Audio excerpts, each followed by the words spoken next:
குதிங்கால் வெடிப்பினை சரி செய்வது எப்படி? அதிக நேரம் நின்று வேலை பார்ப்பது, உடற்பருமன் போன்ற காரணங்களால் குதிங்கால்களில் அதிக அழுத்தம் ஏற்படும். இந்த அழுத்தத்தினால் ஹைப்பர் கெரட்டோசிஸ், அதாவது அங்குள்ள தோல் அடுக்குகள் அளவிற்கு மேல் வளர்ந்து அந்த பகுதியினை ஒரு வறண்ட மரக்கட்டை போலாக்கிவிடும். பின்பு அந்த மரக்கட்டையில் ஆங்காங்கே பிளவு ஏற்பட்டு இந்த நிலை உண்டாகும்.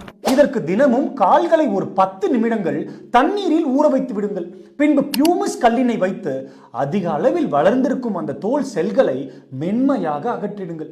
ஒருவேளை உங்களுக்கு வலி இருந்தால் ஒரு பருத்தி துணியினை பயன்படுத்தியும் அகற்றலாம். பின்பு கால்களை காய விடாமல் யூரியா சார்ந்த மாய்ஸ்சரைசர் அல்லது தேங்காய் எண்ணெயினை கொண்டு நன்றாக தடவிடுங்கள்.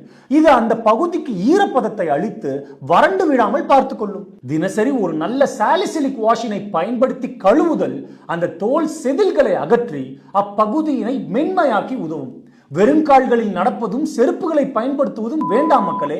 காரணம், வெடிப்புகளுக்குள் தூசி துகள்கள் படிந்து இந்நிலையினை மேலும் மோசமாக்கிவிடும். எப்பொழுதும் கால்களை முழுவதுமாக மறைக்கும் காலணிகளை அணியுங்கள். நன்றி.